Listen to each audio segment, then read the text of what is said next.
الحمد لله منشئ الخلق من عدم ثم الصلاة على المختار في القدم والآل والصحب ثم التابعين لهم أهل التقى والنقى والحلم والكرم أما بعد فأعوذ بالله من الشيطان الرجيم ببركة بسم الله الرحمن الرحيم لقد كان لكم في رسول الله أسوة حسنة صدق الله العظيم مطل مقام واجب صد احترام خطیب و امام مسجد حاضہ بزرگوں نوجوان ساتھیوں پیارے بچوں پردہ نشین ماں و بہنوں السلام علیکم ورحمۃ اللہ وبرکاتہ۔ جیسے درود و سلام پڑھاؤں عشق و مستی میں ڈوب کر گنبد خضرا کے تصور کے ساتھ بارگاہ رسول میں درود و سلام کی نظریں پیش کر لے پڑھیں الصلاۃ والسلام علیکہ یا رسول اللہ، الصلاۃ والسلام علیکہ یا حبیب اللہ، الصلاۃ والسلام علیکہ یا نبی اللہ، وعلی آلکہ اصحابک یا نور اللہ صلی اللہ تعالی علیہ وسلم۔ جمعہ کا دن ہے، درود جمعہ بھی پڑھ لیں اللہم صلی وسلم وبارک علی سیدنا محمد النبی الامی الحبیب العالی القدر العظیم الجاہ وعلی آلہ وصحبہ وبارک وسلم۔ اس درود کو جو جمعہ کے دن پابندی سے پڑھے گا انشاءاللہ اسے رب کی بارگاہ سے 2 انعام ملیں گے، بلکہ 3 انعام ملیں گے، 2 انعام مرنے سے پہلے اور 1 انعام مرنے کے بعد۔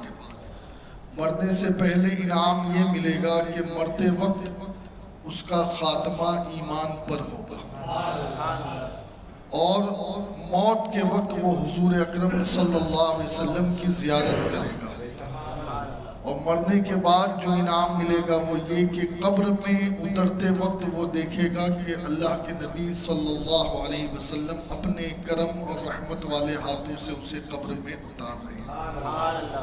تو پابندی سے یہ درود خود بھی پڑھیں، گھر کی عورتوں کو بھی پڑھائیں، بچوں کو بھی پڑھائیں اور اسے یاد کر لیں۔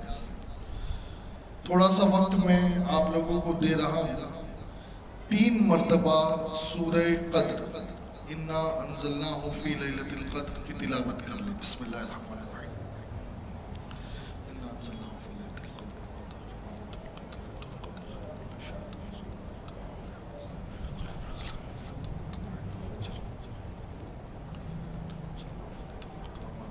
لیلۃ القدر خیر من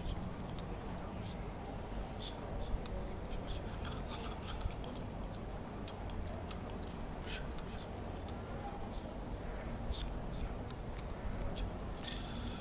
نزہۃ المجالس میں حضرت امام عبد الرحمن الصفوری الشافعی رحمت اللہ تعالیٰ علیہ نے یہ حدیث لکھی ہے کہ مولا کائنات علی مرتضیٰ مشکل کشا خیبر شکن داماد رسول اخی رسول زوج بطول ابوالحسنین حضرت امام مولا علی بن ابی طالب کرم اللہ تبارک و تعالی وجہہ الکریم رضی اللہ تعالی عنہ وارضاہ عنہ نے ارشاد فرمایا کہ جو جمعہ سے پہلے 3 مرتبہ سورہ قدر پڑھ لے تو اس دن روئے زمین پہ جتنی عبادت کرنے والے ہیں ان کی تعداد کے برابر اللہ اس پڑھنے والے کو نیکی عطا فرمائے۔ چاند سے ان کے چہرے پر گیسوئے مشک فام دو، دن ہے کھلا ہوا مگر وقت سحر ہے شام دو، طلبوں سے ان کے 4 چاند لگ گئے مہر و ماہ کو، جمع ہے ایک وقت میں ضدین صبح و شام تو۔ ہاتھوں سے 4 یار کے ہم کو ملیں گے 4 جام، ہاتھوں سے 4 یار کے ہم کو ملیں گے 4 جام، دستے حسن حسین سے اور ملیں گے جام 2، پی کے پلا کے میں کشو ہم کو بچی کچی ہی دو، قطرہ 2 قطرہ ہی سہی کچھ تو برائے نام دو، اور ذات حسن حسین ہے عین شبیہ مصطفیٰ۔ یہ کون کہہ رہا ہے؟ یہ مجدد کا بیٹا کہہ رہا ہے۔ یہ کون کہہ رہا ہے؟ یہ ایک مفتی کہہ رہا ہے۔ یہ کون کہہ رہا ہے؟ جسے خود ان کے والد نے اپنا جانشین بنایا، جو ولی ابن ولی ہے۔ کوئی عام آدمی کہتا یا کوئی خانقاہی شخص کہتا تو لوگ اس کے پیچھے پڑ جاتے ہیں، لیکن کہنے والا حجت الاسلام ہے، ابن اعلیٰ حضرت کہتے ہیں کہ ذات حسن حسین ہے عین شبیہ مصطفیٰ۔ ذات ہے ایک نبی کی ذات اور ہے اسی کے نام 2۔ ذات ہے ایک نبی کی ذات اور ہے اسی کے نام 2، اور اعلیٰ حضرت نے بھی کہا ہے کہ ایک سینے تک مشابہ، ایک وہاں سے پاؤں تک، حسن سبتین ان کے جاموں میں ہے نیما نور کا، اور صاف شکل پاک۔ کس کی شکل پاک؟ نبی کی۔ صاف شکل پاک ہے، دونوں کے ملنے سے آیا، خط توأم میں لکھا ہے یہ 2 ورقہ نور کا۔ اور ایک جگہ امام اہل سنت اعلیٰ حضرت کہتے ہیں کہ لوگ کہتے ہیں نا کہ حضور کا سایہ نہیں، سایہ نہیں، وہ کہتے نہیں سایہ تھا، سایہ تھا، حضور کا سایہ تھا، لیکن کس شکل میں تھا، کس نوعیت اور کس معیار سے تھا؟ تو امام کہتے ہیں کہ معدوم نہ تھا سایہ شاہ ثقلین، اس نور کی تھی جلوہ گاہ ذات حسنین۔ بھئی حضور نور ہے، نور کا سایہ بھی نور ہوتا ہے۔ تو ہے سایہ نور کا، ہر عزو ٹکڑا نور کا، سائے کا سایہ نہ ہوتا ہے نہ سایہ نور کا۔ تو حضور کی ذات سراپا نور ہے، تو کہتے ہیں کہ معدوم نہ تھا سایہ شاہ ثقلین، اس نور کی تھی جلوہ گاہ ذات حسنین، اور تمثیل نے اس سایہ کے 2 حصے کیے، آدھے سے حسن بنے ہیں آدھے سے حسین، آدھے سے حسن بنے ہیں آدھے سے حسین۔ اور ایک چیز یاد رکھیں آپ، نہ نبی حسن حسین سے الگ ہے، نہ حسن حسین نبی سے الگ ہے۔ یہ تو نام 2 دے دیے گئے ہیں، سایہ بنا دیا گیا ہے، پرتو بنا دیا گیا ہے، عکس بنا دیا گیا ہے، لیکن میں تو حجت الاسلام کے اس جملے کو پکڑتا ہوں، عین شبیہ مصطفیٰ۔ دیکھیے جو عین ہے وہ شبیہ نہیں ہو سکتا، اور جو شبیہ ہے وہ عین نہیں ہو سکتا، لیکن حجت الاسلام فرماتے کہ یہ عین بھی ہے اور شبیہ بھی ہے۔ اور کہا حسن حسین تو نام کے لیے ہے، ورنہ تو ان میں حضور ہی موجود ہے، ان میں حضور ہی موجود ہے۔ اور یہی وجہ ہے کہ شہادت دنیا میں بڑی ہوئی، لیکن حسن حسین کی شہادت کا اہتمام اس لیے ہوتا ہے کہ دراصل یہ شہادت مصطفیٰ ہے۔ تو جتنے بڑے آدمی کی شہادت ہوتی ہے اتنے ہی کر و فر کے ساتھ اس کا بیان بھی ہوتا ہے۔ خیر، آج مجھے مولانا اسلم اشرفی صاحب نے، مبلغ سنی دعوت اسلامی، جو عنوان دیا ہے، کوشش کروں گا کہ تھوڑی سی دیر اس پر میں کچھ عرض کر سکوں۔ اللہ نے قرآن نازل کیا اور قرآن سمجھانے کے لیے نبی کو بھیجا۔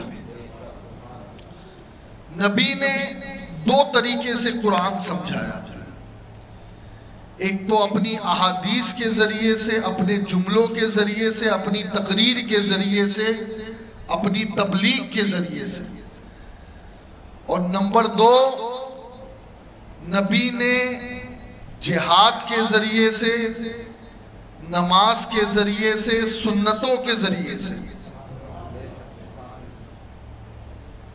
اور ام المومنین سیدتنا عائشہ صدیقہ رضی اللہ تبارک و تعالی عنہا، مفتی چار امت، ان سے جب پوچھا گیا کہ مفتی صاحبہ ذرا آپ بتائیں کہ حضور کی زندگی کیسی تھی، تو کہا کانا خلقہ القرآن، تو نے قرآن نہیں پڑھا؟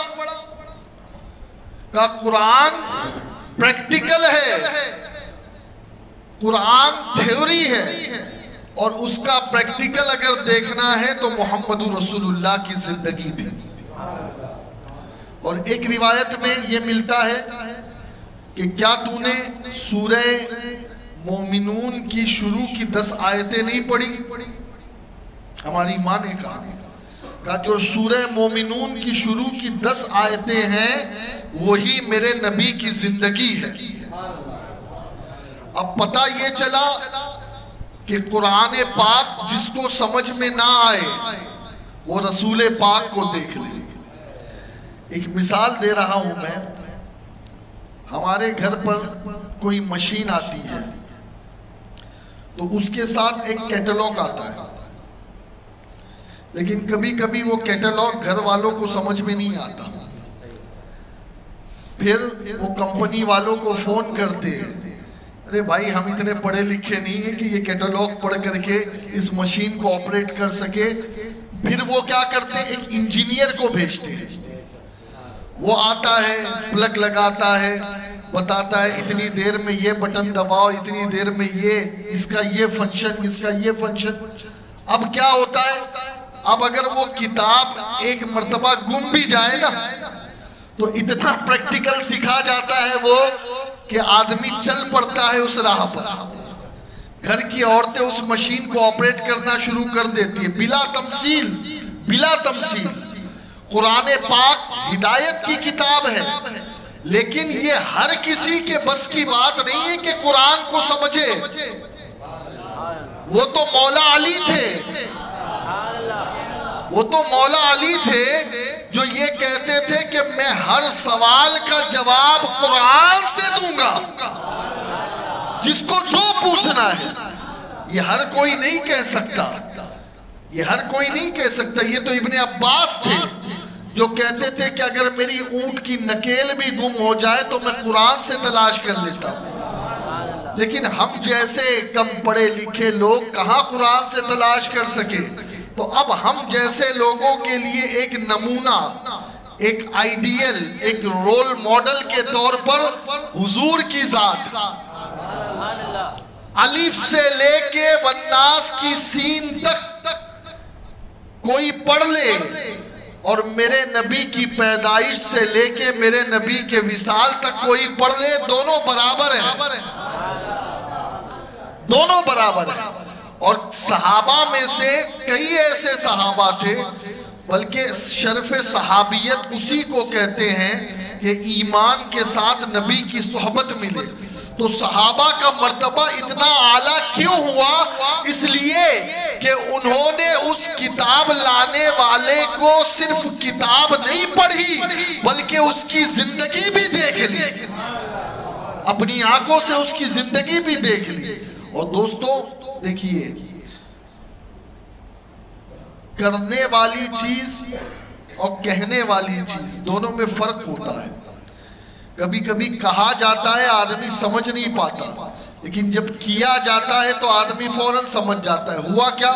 حدیبیہ میں میرے نبی صلی اللہ علیہ وسلم نے کہا کہ اپنے اپنے احرام اتار دو اور ایک جانور جو ہے وہ کفارے کے طور پر ذبح کرو، ہم عمرہ نہیں کریں گے، ہم واپس مدینے جائیں گے۔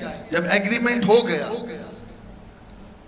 کوئی صحابی حضور کے اس فرمان پہ عمل کرنے کو تیار نہیں۔ ایک غصہ تھا، 1400 ہیں ہم، ان مکے والوں کی اینٹ سے اینٹ بجا دیں گے، یہ سمجھتے کیا ہے اپنے آپ؟ حضرت ابو بکر صدیق نے حضور کے کان میں کہا رضی اللہ عنہ کہ آقا آپ کے کہنے سے یہ نہیں کریں گے، آپ کر دیں، آپ کے پیچھے سب کر دیں گے۔ حضرت ابو بکر مزاج جانتے تھے۔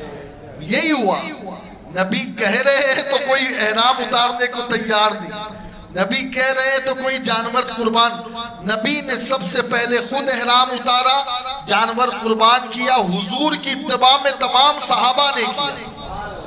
اب پتہ یہ چلا کہ آسان پریکٹیکل ہوتا ہے، آسان پریکٹیکل ہوتا ہے، اور کبھی کبھی ایسا بھی ہوتا ہے کہ جو بچہ تھیوری میں فیل ہو جاتا ہے، پریکٹیکل کے مارکس اسے پاس کرا دیتے ہیں۔ ہوتا ہے نا، پریکٹیکل کے مارکس تھیوری میں فیل ہونے والے کو پریکٹیکل کے نمبر کے ذریعے سے پاس کروا دیتے ہیں۔ بلا تمثیل اللہ نے قرآن کی شکل میں کتاب دی اور پریکٹیکل کے طور پہ نبی کی زندگی دی۔ کہا کہ قرآن پڑھتے رہو اور میرے نبی کو دیکھتے رہو، ہدایت پا جاؤ گے۔ اب اللہ کے نبی علیہ الصلوۃ والتسلیم کی ظاہری زندگی 63 برس، 63 برس بعد کیا؟ حضور کے 63 برس پورا ہونے کے بعد پھر صحابہ یا اور لوگ یا امت کس کو دیکھے گی؟ امت کہاں جائے گی؟ امت سنت کس سے سیکھے گی؟ تو میرے نبی علیہ السلام کو اس بات کی فکر تھی۔ میرے نبی نے جو آخری حج کیا، اس آخری حج میں جو خطبہ دیا، اس خطبے میں 2 چیزیں حضور نے تاکید کے ساتھ بیان کی۔ کہا میں تم میں 2 بھاری چیزیں چھوڑے جا رہا ہوں۔ کیا کہا؟ 2 بھاری، ثقلین، حدیث میں لفظ ہے ثقلین، ثقلین یعنی بھاری، اور جسے نبی بھاری کہے،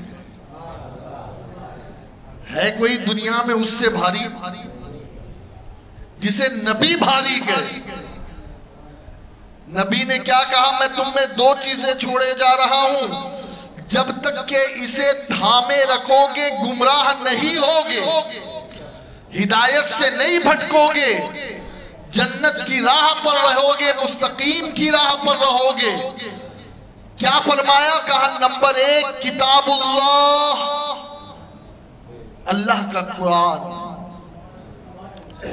جس میں نور بھی ہے، ہدایت بھی ہے۔ اور پھر فرمایا نمبر 2 وَعِطْرَتِي أَهْلِ بَيْتِي، اور دوسری میری اولاد اور میری اہل بیت۔ گویا نبی نے اشارہ دے دیا، صحابہ کا ذکر نہیں کہا۔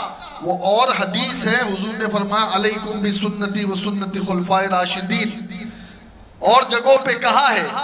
لیکن اب یہاں پر حضور جب قرآن کے ساتھ کسی کو جوڑ رہے ہیں تو میرے نبی قرآن کے ساتھ صحابہ کا ذکر نہیں کر رہے۔ ایک حدیث میں قرآن کے ساتھ سنت کا ذکر کیا ہے، اس حدیث میں میرے نبی فرماتے 2 بھاری چیزیں چھوڑے جا رہا ہوں جو ایک دوسرے پر بھاری ہے، ایک اہل بیت، ایک میری آل۔ دیکھیے لفظ پر غور کریں، عطرتی و اہل بیتی، اہل بیت کہہ کر کے یہ نہیں کہ مخصوص علی، فاطمہ، حسن و حسین کو کر دیا، نہیں، عطرتی کہہ کے قیامت تک آنے والی ہر فاطمہ کی اولاد کا ذکر کر دیا۔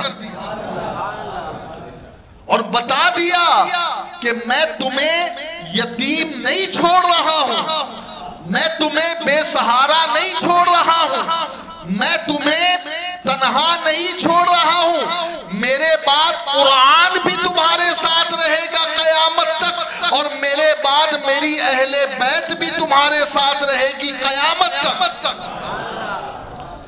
میں چلا جاؤں گا، علی آئیں گے، علی جائیں گے تو حسن آئیں گے، حسن جائیں گے تو حسین آئیں گے، حسین جائیں گے تو زین العابدین آئیں گے، زین العابدین جائیں گے تو امام زید شہید امام محمد باقر آئیں گے، امام محمد باقر جائیں گے تو جعفر صادق آئیں گے، جعفر صادق جائیں گے تو موسیٰ کاظم آئیں گے، موسیٰ کاظم جائیں گے تو علی رضا آئیں گے، علی رضا جائیں گے تو امام محمد تقی آئیں گے، امام محمد تقی جائیں گے تو پھر امام نقی علی آئیں گے، امام نقی علی جائیں گے تو حسن عسکری آئیں گے، حسن عسکری جائیں گے تو شیخ عبد القادر جیلانی آئیں گے، پھر غریب نواز آئیں گے، مخدوم اشرف جہانگیر سمنانی آئیں گے، سید عظیم الدین آئیں گے، اور پھر ایسا نہیں کہ یہ سلسلہ بند ہوگا، بلکہ جب قیامت قریب آئے گی تو سب سے پہلی نماز جناب عیسیٰ اللہ کا نبی، اللہ کا پیغمبر جس کے پیچھے ادا کرے گا، وہ بھی میری اہل بیت میں سے امام محمد مہدی ہوگا، جو بادشاہ ہوگا اس وقت کا، 40 سال حکومت کرے گا زمین پر۔ اور یاد رکھو دوستو، زمانے میں حکومت فاطمہ کے بیٹوں کی ہے، فاطمہ کے شہزادوں کی ہے، فاطمہ کے شہزادوں کی برابری کوئی کر نہیں سکتا، ان کی ہوڑ کوئی نہیں کر سکتا، اس لیے کہ قیامت بھی جو قائم ہوگی تو وہ قیامت کے دن بھی اللہ دکھائے گا تو شان فاطمہ دکھائے گا، اللہ دکھائے گا تو نبی کی اہل بیت کی عظمت دکھائے گا۔ اور ایک چیز میں آپ کے سامنے عرض کر دوں، اللہ کے نبی نے کیا کہا کہ میرے بعد 2 چیزیں چھوڑے جا رہا ہوں۔ مطلب کیا؟ مطلب یہ کہ اگر قرآن سمجھ میں نہ آئے نا تو گھبراؤ مت، پھر غور سے علی کو دیکھ لینا، علی کے بیٹوں کو دیکھ لینا، علی کے پوتوں کو دیکھ لینا، علی کے پرپوتوں کو دیکھ لینا، حسین کے بیٹوں کو دیکھ لینا، حسین کے شہزادوں کو دیکھ لینا۔ اور یاد رکھو میرے نبی نے فرمایا کہ قرآن اور میری اہل بیت الگ نہیں ہو سکتے، کوئی انہیں الگ کر ہی نہیں سکتا، جو الگ کرنے چلے گا وہ خود الگ ہو جائے گا۔ اللہ کے نبی فرماتے ہیں یہ دونوں ساتھ ساتھ، اور ایسے ساتھ ساتھ، ایسے ساتھ ساتھ کہ میرے نبی فرماتے کہ کل قیامت کے دن جب میرا حوض رکھا جائے گا تو اس حوض پر بھی قرآن اور میری اہل بیت دونوں ساتھ میں آئے گی۔ اور ایک چیز میں آپ کے سامنے عرض کروں، قرآن اور نبی کی آل کا جو تعلق ہے اتنا گہرا ہے، اتنا گہرا ہے۔ بھئی میرے نبی نے دونوں کو بھاری کہا، ہلکے میں مت لینا، ہاں کچھ چلے تھے ہلکے میں لینے، وہ خود ہلکے ہو گئے، اور انشاءاللہ اور ہوں گے ہلکے۔ وَتُعِزُّ مَن تَشَاءُ وَتُذِلُّ مَن تَشَاءُ، جس کی شان اللہ نے بڑھائی ہے، جس کے گھر میں بے اجازت جبرائیل آتے نہیں، قدر والے جانتے ہیں قدر و شان اہل بیت۔ سیدوں سے اوپر بیٹھنے کا سوچنا بھی مت، بلکہ میں کہتا ہوں برابر بیٹھنے کا بھی مت سوچنا۔ اگر ایمان کی خیر چاہتے ہو تو ایمان کی خیر چاہتے ہو تو باقی تمہاری مرضی۔ اگر کسی نے طے کر لیا ہے کہ مجھے تو جانا ہی جہنم میں ہے تو میں کیا کروں گا اور کوئی کیا کرے گا اسے۔ سنو، قرآن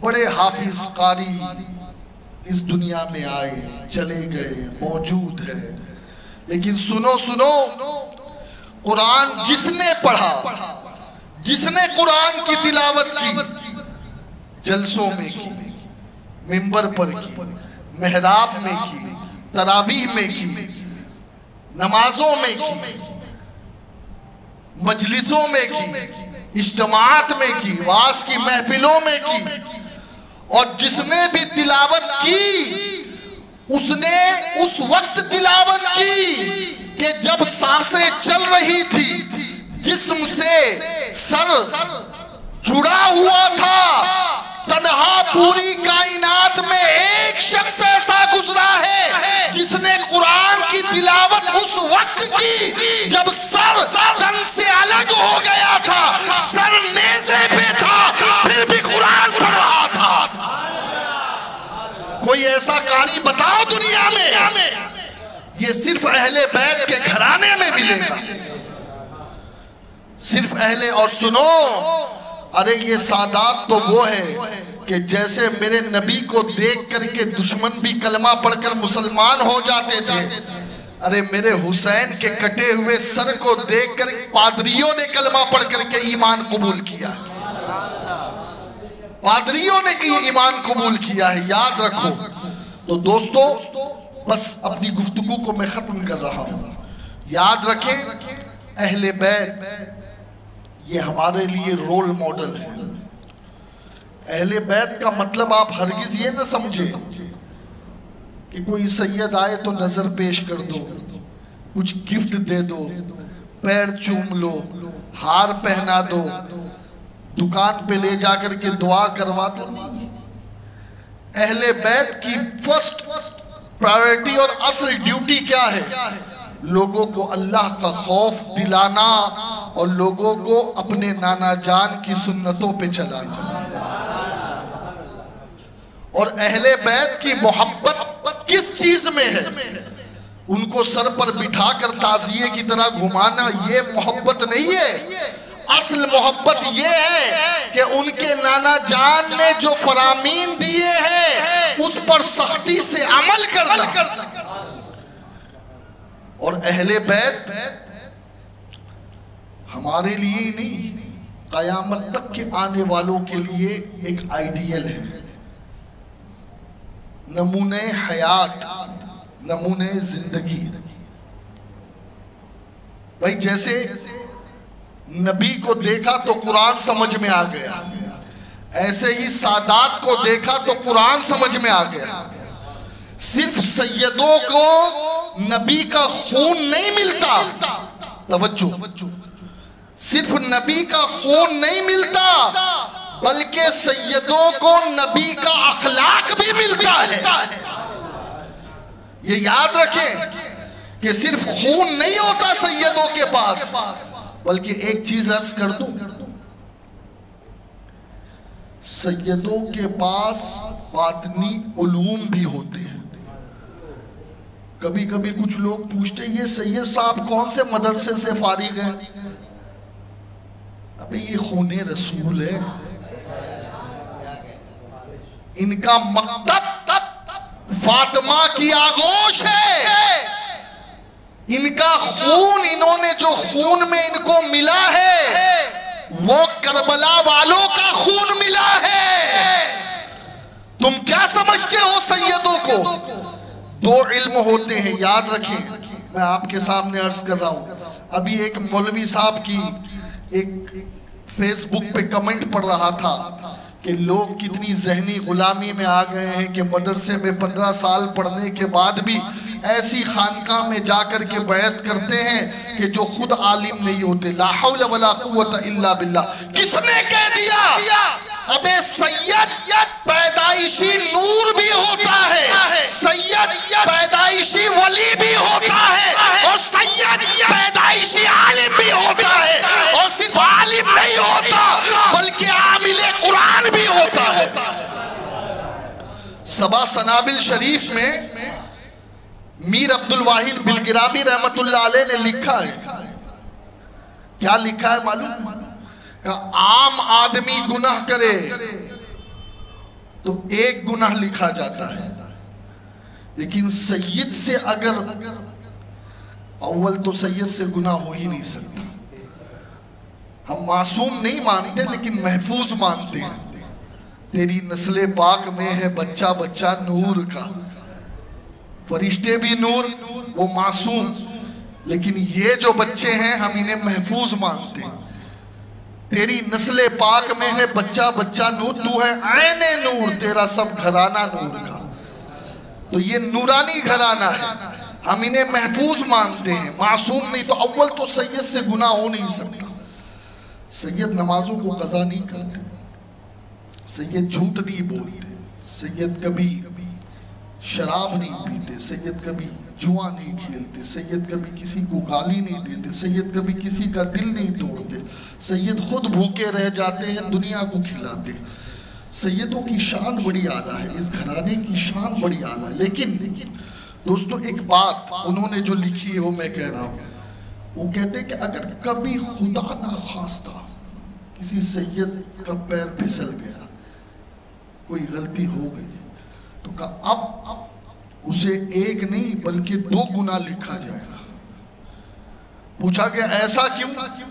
کہا اس کی وجہ یہ ہے کہ سید کو صرف اور صرف کھانے کمانے اور بیوی بچوں کو پالنے کے لیے نہیں بھیجا گیا ہے، سید کو نبی کا جانشین بنا کر بھیجا گیا ہے کہ وہ جب سیدوں کو دیکھے تو انہیں مدینے والے رسول یاد آئے، ان کی زندگی یاد آئے، ان کی سنتیں یاد آئے. معلوم ہے امام حسن رضی اللہ عنہ علیہ السلام ایک مرتبہ آپ کے سامنے آپ کے ایک خادم نے پورے کا پورا دودھ کا پیالہ آپ پہ الٹ دیا. اب جب دودھ کا پیالہ آپ پر الٹ دیا تو آپ نے جلال میں آ کر کے صرف خادم کو اوپر دیکھا. اب وہ خادم بھی تو اہل بیت کا تھا نا. اس گھرانے کے جو غلام ہوتے ہیں نا وہ بھی شاہوں سے کم نہیں ہوتے. آپ کو معلوم ہے حضرت امام معروف کرخی کے پاس ایک مرتبہ اس وقت کا بادشاہ آیا اور اس نے کہا کہ میں سفر پر جانا چاہ رہا ہوں، تو ذرا امام مولا علی رضا رضی اللہ عنہ علیہ السلام سے ایک تعویذ لکھ دو تاکہ سمندری سفر ہے مجھے تکلیف نہ ہو. تو حضرت امام معروف کرخی آپ کے خادم تھے، غلام تھے. یہ معروف کرخی کون ہے؟ جو غوث پاک کے پیروں کے پیروں کے پیروں کے پیروں کے بھی پیر میں آتے ہیں. معروف کرخی الحمدللہ فقیر نے ان کے آستانے پہ حاضری دی ہے، الحمدللہ جاروب کشی کی ہے. خیر، اب معروف کرخی نے کیا کیا معلوم ہے؟ آپ نے اسے ایک پرچے میں کچھ لکھ کر دیا اور کہا یہ اپنے پاس رکھنا. اب وہ گیا، طوفان آیا، ہر چیز ڈوب گئی، جیسے تیسے اس کی جان بچی. تو اس نے اس تعویذ کو سینے سے لگایا کہ اس تعویذ نے مجھے بچا لیا. واپس آیا اور اس نے جو ہے وہ بہت سارے تحفے حضرت امام علی رضا کی بارگاہ میں پیش کیا کہ حضور آپ کی تعویذ کی وجہ سے جان بچ گئی. تو امام علی رضا نے کہا میں نے تو کوئی تعویذ نہیں دی، میں نے تو نہیں دی تعویذ. کہا معروف ادھر آؤ. آئے، جی حضور حاضر ہے. کہا ان کو میں نے تعویذ کب دی؟ کہا حضور آپ سو رہے تھے. میں نے کہا کیا میں اس کے لیے آپ کو جگاؤں؟ تو میں نے ہی لکھ کر دے دیا. کہا کیا لکھا تھا؟ کہا کھول کے پڑھ لے. جب اس بادشاہ نے کھول کر کے تعویذ پڑھی تو اس میں لکھا تھا معروف. اپنا ہی نام لکھ کر دے دیا. مولا علی رضا کہتے یہ کیا کیا تم نے؟ کہا حضور آپ صبح سے لے کے شام تک کئی مرتبہ کہتے ہیں معروف ادھر آ، معروف ادھر آ، معروف یہ لا، معروف وہ لا. میں نے سوچا کہ اتنی مرتبہ میرے آقا کی زبان سے یہ نام نکلتا ہے، کچھ تو تاثیر پیدا ہو گئی ہوگی. بس میں نے اپنا نام دے دیا، اللہ نے اسے بچا لیا طوفان سے. اہل بیت کا سچا غلام ہو جائے اس کا نام بھی تعویذ بن جاتا ہے. سچا غلام بن جائے اہل بیت کا، اس کا نام بھی تعویذ بن جاتا ہے۔ لیکن دوستو بس بات ختم کر رہا ہوں، بات اس بات پہ ختم کر رہا ہوں کہ حضرت امام حسن کے اوپر اس نے دودھ گرا دیا۔ جب دودھ گرا دیا تو امام حسن نے نظر اٹھائی اور اس کو دیکھا، اب غلام تھا امام حسن کا، فوراً اس نے قرآن پڑھا، وَالْقَاظِمِينَ الْغَيْظَ وَالْعَافِينَ عَنِ النَّاسِ وَاللَّهُ يُحِبُّ الْمُحْسِنِينَ۔ اور جو غصے کو پی جاتے ہیں اور لوگوں کو معاف کرتے ہیں تو اللہ محسنین کو پسند کرتا ہے، اللہ محسنین کو پسند۔ امام مسکرائے اور کہا جا آج سے تو آزاد ہے، یہاں سزا نہیں ملتی، یہاں سزا کے طور پہ جہنم سے بھی آزادی مل جایا کرتی ہے، جہنم سے بھی آزادی مل جایا کرتی ہے۔ بس ایک واقعہ عرض کر کے میں گفتگو تمام کروں۔ حضرت امام حسین علی جدہ علیہ السلام، دیکھیے جو اہل بیت کے غلام ہوتے ہیں، سادات کی تو بات میں کیا کروں، سادات کی تو زندگی کیا بتاؤں۔ سادات کی برابری نہ علم سے ہو سکتی ہے، نہ تقوی سے ہو سکتی ہے، نہ عبادت سے ہو سکتی ہے۔ اللہ اکبر۔ ایک بہت بڑے محقق نے کہا کہ غیر سید جس منزل کو پانے کے لیے اپنی زندگی کھپا دے، سید ایک نظر التفات میں ان منزلوں کو طے کر لیتا ہے، ان منزلوں کو طے کر لیتا ہے۔ ہاں اوپر جو اس کے واسطے ہیں نا وہ بڑے مضبوط ہوتے ہیں۔ خیر عرض یہ کر رہا تھا میں کہ کربلا اور کربلا پر ہی گفتگو ختم کرنی ہے۔ امام حسین سے ہم نے کیا سیکھا؟ امام حسین سے ہم نے بہت کچھ سیکھا، بلکہ کہنے والے نے تو کہہ دیا کہ انسان کو بیدار تو ہو لینے دو، ہر قوم پکارے گی ہمارے ہیں حسین۔ جیسے پوری دنیا ان کے نانا کو مانتی ہے، سلام کرتی ہے، خدا کی قسم نانا کے بعد اگر پوری دنیا کسی کو سلام کرتی ہے تو وہ حسین کو کرتی ہے، چاہے مسلمان ہو یا کوئی بھی ہو، چاہے کوئی بھی ہو۔ ابھی اتنا میرے پاس وقت نہیں ہے، ورنہ میں آپ کو بتاتا کہ غیر حسین کو کیسا مانتے ہیں، کتنا مانتے ہیں۔ خیر میں عرض یہ کر رہا تھا کہ امام حسین نے کربلا کے میدان میں جو کچھ کیا، ایک اہل بیت کے محبت کرنے والے محبین کا ایک گھرانہ تھا، کربلا کے قریب رہتا تھا۔ ماں پھوٹ پھوٹ کے رو رہی ہے، پھوٹ پھوٹ کے۔ بیٹے نے ماں کو دیکھا، کہا ماں کیوں رو رہی ہے، کیا وجہ ہے رونے کی؟ کہا بیٹا اس لیے رو رہی ہوں کہ تو ایک ہی بیٹا ہے، کاش کہ اللہ مجھے 2 بیٹے دیتے ہو۔ کہا ماں اس میں کیا بات ہے، ایک بیٹا دے یا 2 بیٹا دے، میں بھی وہ کام کر سکتا ہوں جو تیرا دوسرا بیٹا کرتا۔ نہیں تو نہیں کر سکتا بیٹا۔ کہا ماں کیوں، ایسا کیا کام ہے؟ کہا بیٹا تیری 17 دن ہوا ہے نکاح ہو کر، بہو نئی نئی گھر میں آئی ہے دلہن بن کر، تجھے میں کیسے کہوں، کس منہ سے کہوں؟ کہا ماں کہہ تو صحیح، میں بھی تیرا خون ہوں، میں بھی تیرا خون ہوں، میری رگوں میں بھی الحمدللہ تو نے دودھ بھی پلایا ہے اور وفاداری بھی پلائی ہے۔ کہا بیٹا بات یہ ہے کہ کربلا میں حسین کے آبان و انصار جمع ہوئے ہیں، بڑی کم تعداد میں ہے وہ، اور یزید نے بہت بڑے لشکر کو ان کے خلاف بھیجا ہے، اور میں بس اس لیے رو رہی ہوں کہ اگر میرے پاس ایک بیٹا ہوتا تو اس بیٹے کو میں بھیجتی تاکہ میں بھی شہید کی ماں کہلاتی اور حسینی لشکر کے شہید کی ماں کہلاتی۔ قیامت میں میرا نام لکھا جاتا کہ یہ شہید کی ماں ہے، اور اس شہید کی ماں جس نے نبی کے نواسے پر اپنے بیٹے کو قربان کر دیا۔ کہا ماں اتنی سی بات ہے؟ بس میں اپنی بیوی سے مشورہ کر کے آیا اور میں چلا کربلا۔ کہا نہیں بیٹا، بیوی کے پاس مت جانا، اگر کربلا جانا ہے کیونکہ عورت ہے، اس عورت نے اچھے اچھوں کو گمراہ کیا ہے، بیٹا تو مت جانا۔ کہا ماں میں بھی تیرا بیٹا ہوں، مجھے اجازت تو دے۔ اب یہ اپنی بیوی کے پاس گیا۔ ماں نے کہا مجھے ڈر لگتا ہے کہیں ایسا نہ ہو کہ اس عظیم سعادت سے تیری بیوی تجھے محروم کر دے۔ اور آج بھی دوستو اکثر جو لوگ نبی کی سنت پہ نہیں ہے، اس کی بہت بڑی وجہ ان کی بیویاں بھی ہے۔ یہ داڑھی چبھتی ہے بیوی کو، کہتے تم داڑھی رکھو گے تو بڈھے دکھتے ہو۔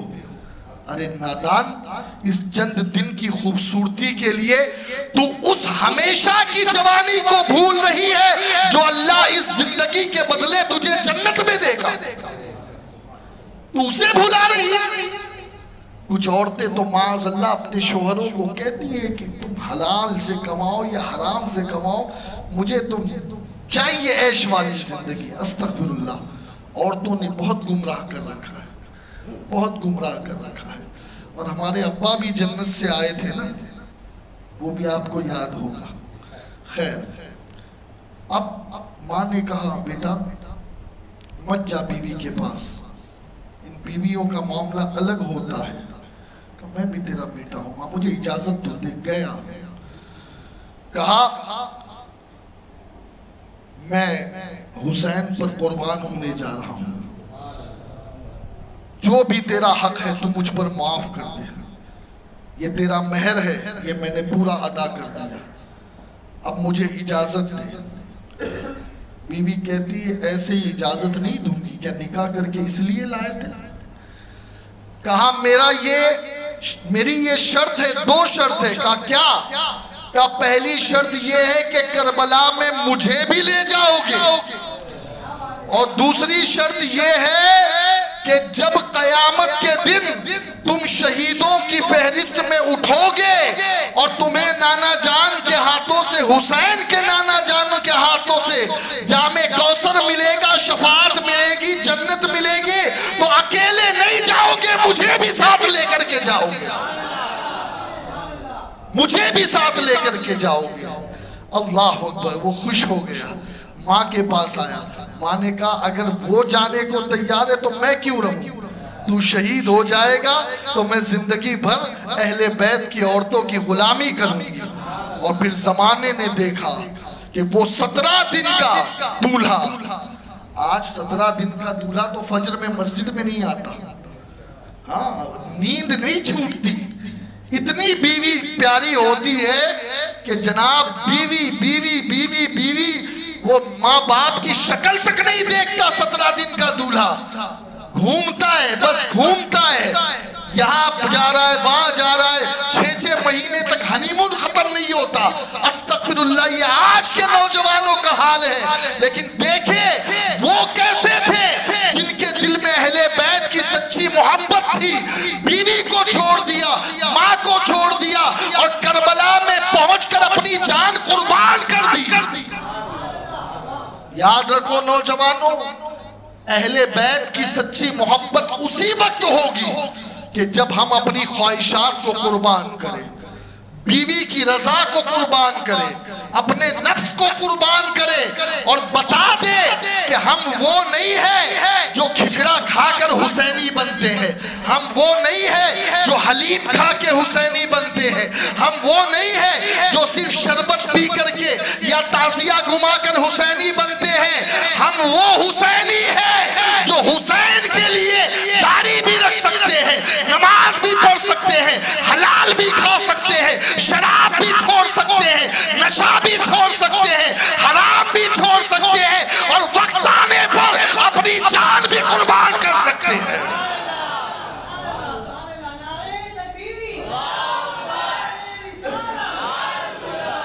اللہ کی بارگاہ میں دعا ہے کہ اللہ ہمیں سچا حسینی بنائے، اور اور یاد رکھو دوستو، یزید کے اندر جو جو غلط باتیں تھیں، اگر وہ ایک بات بھی ہمارے اندر ہے نا تو پھر معاف کرنا، اپنے آپ کو حسینی مت کہنا،